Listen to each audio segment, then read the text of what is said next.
বিশ্বাসী না বা আপনি রাজনীতিতে যোগদান আগ্রহী না, নতুন কোনো রাজনৈতিক দলের সাথে থাকতে চান? ডিফিকাল্ট, এটা এখনই বলাটা ডিফিকাল্ট যে নতুন কোন রাজনৈতিক দলের সাথে থাকতে চাই কিনা। খুব স্পষ্ট করে যদি জিজ্ঞেস করি যে নতুন যে দলটি গঠিত হতে যাচ্ছে সেই দলে আপনি থাকছেন কিনা? না, আমি এটা নিয়ে কোনো উত্তর দেবো না আর কি। এটা নিয়ে আমি এখনই কোনো উত্তর, কিন্তু আমার মনে যে চিন্তাটা খেলা করে, আমি এখন এটা নিয়ে সিদ্ধান্ত নেইনি কোনো। আমার মনে যে চিন্তাটা খেলা করে, ধরেন আমি তো বিএনপির বিরুদ্ধে কথা বলছি, তারপরেও দেখেন গতকালকেই আমার প্রোগ্রামে এখানে বুক লঞ্চিং হলো, অনেক বিএনপির কর্মী এসছে এবং অত্যন্ত আন্তরিকতার সাথে, অত্যন্ত শ্রদ্ধার সাথে আমার সাথে কথা বলেছে, ইন্টারাক্ট করেছে। হ্যাঁ, তো আমি যেই পজিশনটা এই মুহূর্তে আমার আছে, এইটা এই যে রাজনৈতিক ডামাডোলের বাইরে একটা ভালোবাসার এবং শ্রদ্ধার একটা জায়গা, এই জায়গাটাকে নষ্ট করাটা ঠিক হবে কিনা কোন রাজনৈতিক দলে যুক্ত হয়ে, এটা আমি শিওর না, এখনো শিওর না, আমি সার্টেন না। আমাকে মাহমুদ ভাই বলতেছেন যে তুমি আসো রাজনীতি করো, তো আমি মাহমুদ ভাইকে বললাম যে মাহমুদ ভাই এই জিনিসটা তো আসলে আমার সিদ্ধান্ত না, এটা আপনাদের মুরব্বীদের সিদ্ধান্ত, আপনারা যদি মনে করেন তাহলে এটা চিন্তা করা যেতে পারে, কিন্তু আমি ব্যক্তিগতভাবে মনে করছি না এই মুহূর্তে যে আমার এই পজিশনটা ছেড়ে দেওয়াটা উচিত হবে কিনা। দেখেন, বাংলাদেশের এই যে ফ্যাসিবাদ যে দাঁড়াইতে পারলো, এটার পেছনে অনেকগুলো কারণের মধ্যে একটা কারণ ছিল যে বাংলাদেশে এমন কোনো ফিগার ছিল না, আমাদের পাবলিক ফিগার ছিল না যে ফিগারটা সমস্ত দলের ঊর্ধ্বে দাঁড়ায়, সামনে যে বলতে পারবে না এটা করতে পারো না, তুমি কোনো দলের না, এই লোকটা দলের না, এই লোকটা কোনো দলের না, এই লোকটার দলের কোনো এজেন্ডা নাই, এই লোকটার কোনো রাজনৈতিক উচ্চাভিলাষ নাই, এই লোকটা জনগণের জন্য সবসময় জনগণের পাশে আছে, এইরকম একটা ফিগার কিন্তু আমরা পাইনি।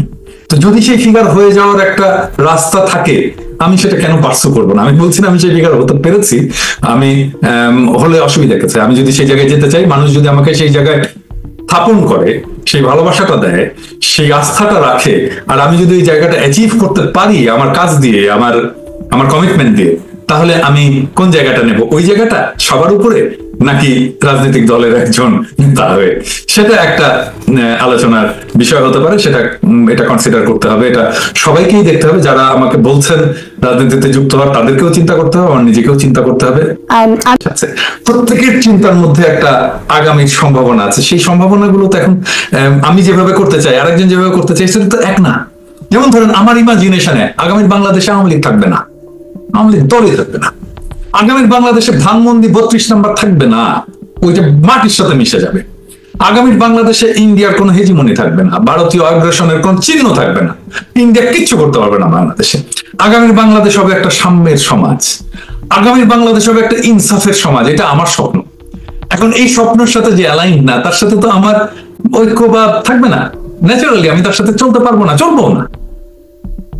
হয়েছে এখন এটাকে যদি এখন বুঝতে আমরা যদি বলি যে আমরা সবাই আবার একসাথে থাকবো, এটা তো সম্ভব না, এটা একবারই সম্ভব না।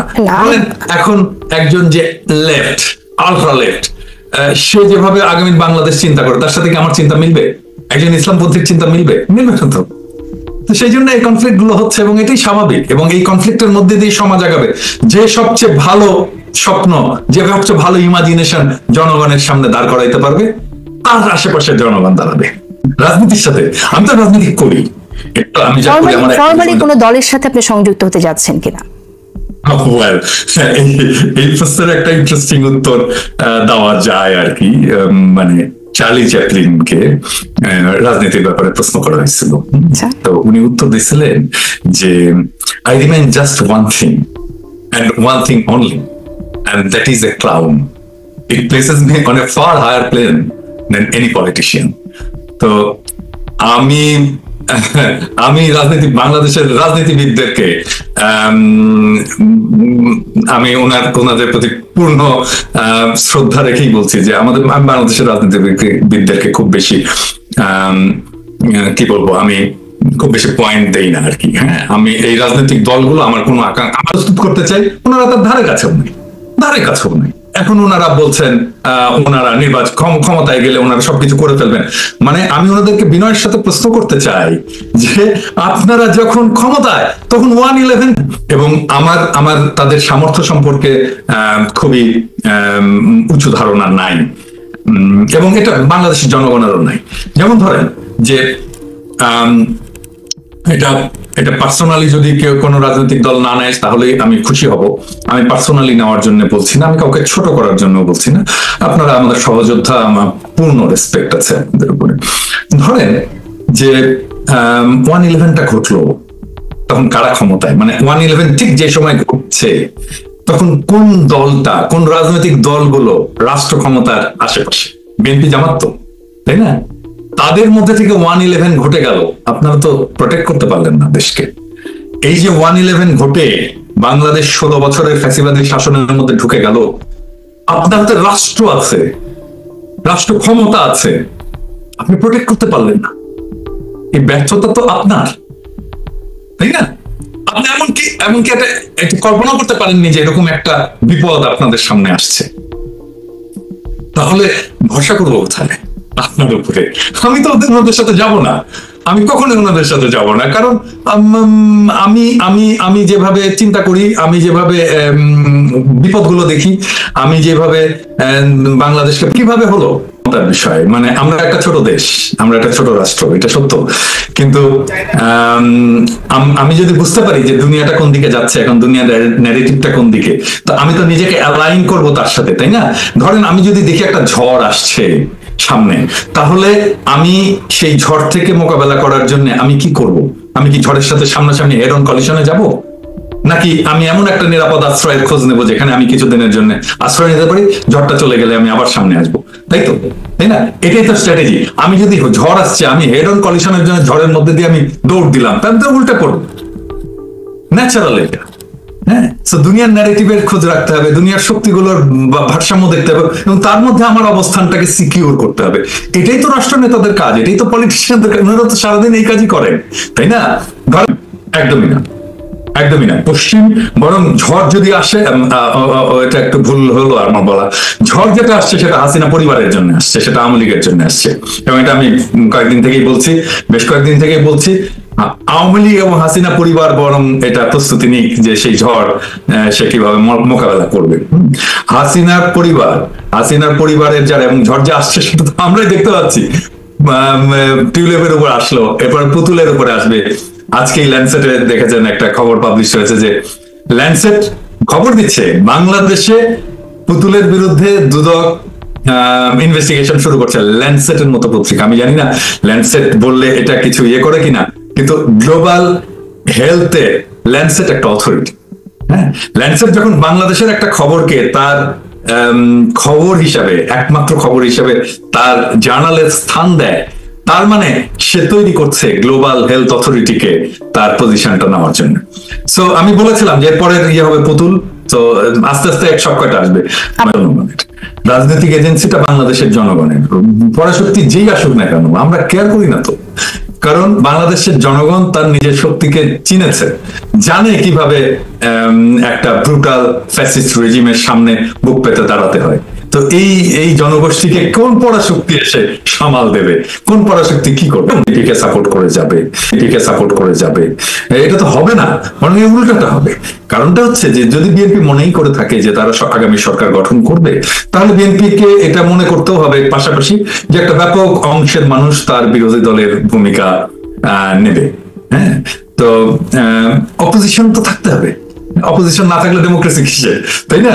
বিএনপি যে ডেমোক্রেসির কথা বলে, তার যদি অপোজিশনই না থাকে, তাহলে যে ক্ষমতায় যেতে চায় তার একটা প্রবল প্রতিপক্ষ দাঁড়াবেই।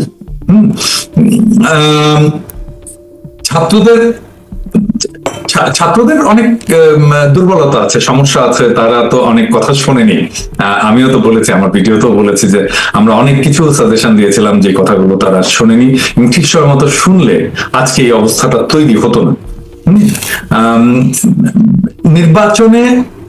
নির্বাচনের নিরপেক্ষতার কথা যে আসছে না, এই কথাটাও আসছে কিন্তু ছাত্রদের দুর্বলতার কারণে। কারণ আমরা যে সাংবিধানিকতার মধ্যে ঢুকে গেছি এই চুপ্পুর কাছে শপথ নিয়ে, সেটার মধ্যে দিয়ে তো এই কথাটা এসছে, তাই না? প্রথম দিন যেদিন রাজনৈতিক দলগুলো, ছাত্ররা, আজকে একটা ভিডিও আমি শেয়ার দিয়েছি ফেসবুকে, শ্যামলীতে বিকেল 4টার সময় পুলিশ গুলি, তখন হাসিনার শাসনের একটা অংশ, তাই না? হাসিনা নিয়োগকৃত রাষ্ট্রপতি, সেইখানে যে আমরা বিজয়ী শক্তি, আমরা পরাজিতের কাছে যে আমরা নেগোশিয়েট করছি, এটা কোনোদিন হয়?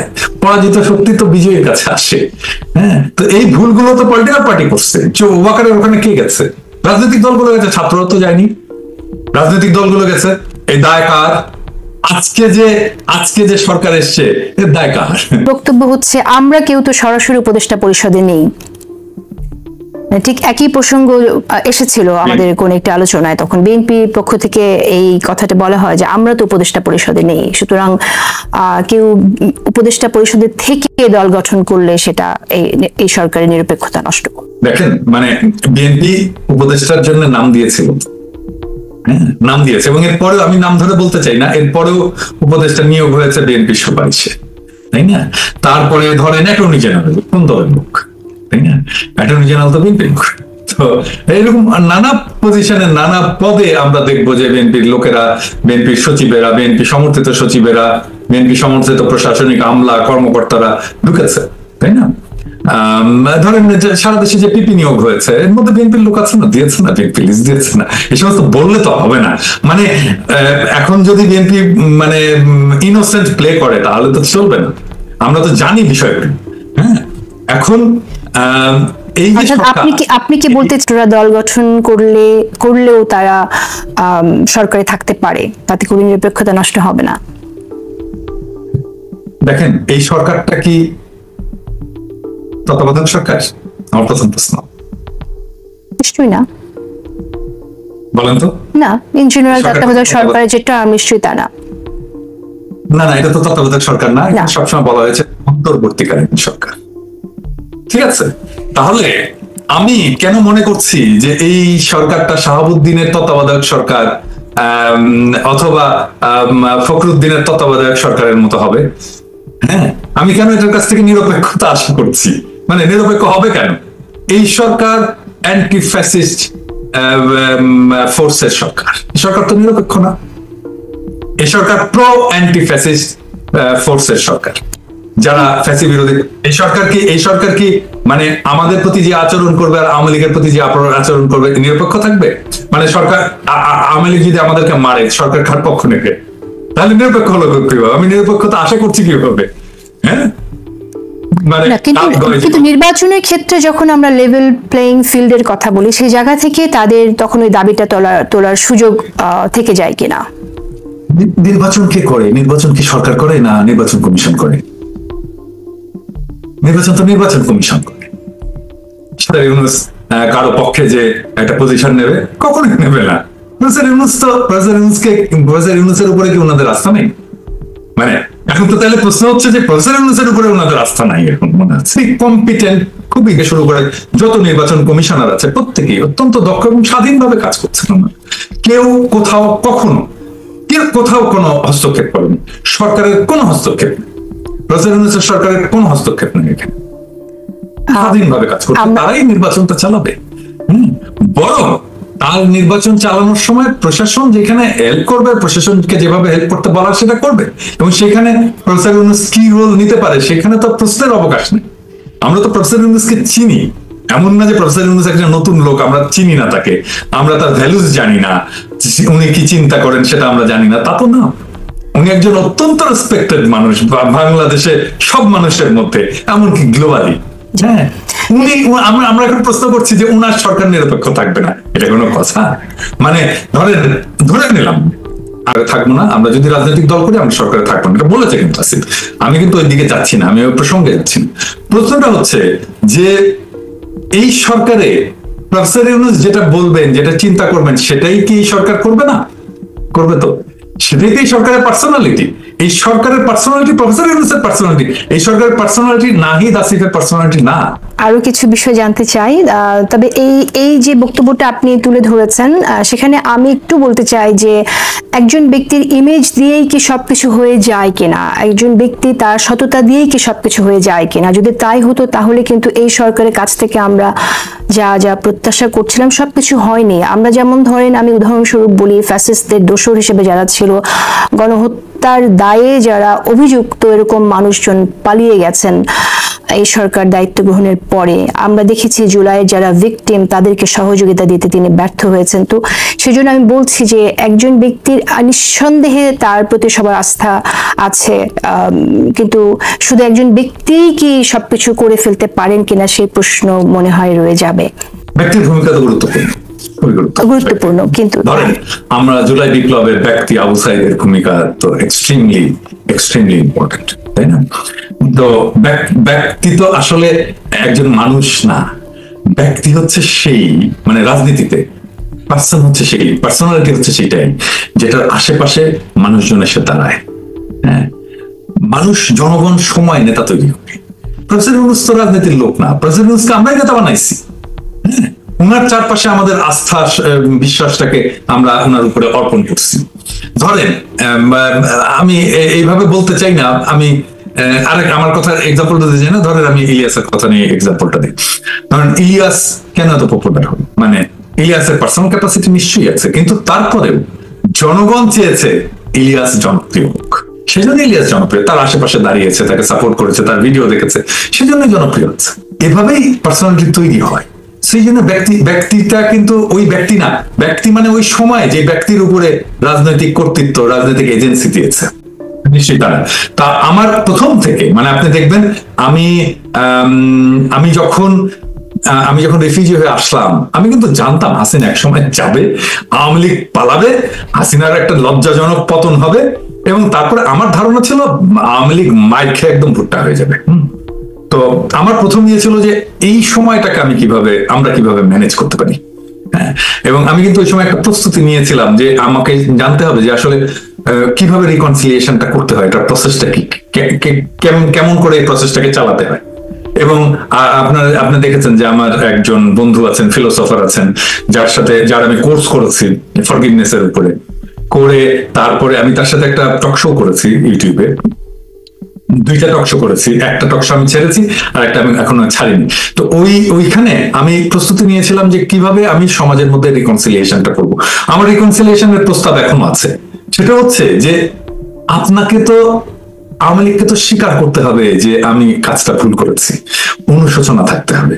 অনুশোচনা নাই, আমি আবার সমাজের সাথে ইন্টিগ্রেটেড হয়ে গেলাম, এটা হতে দেব না, নো ওয়ে।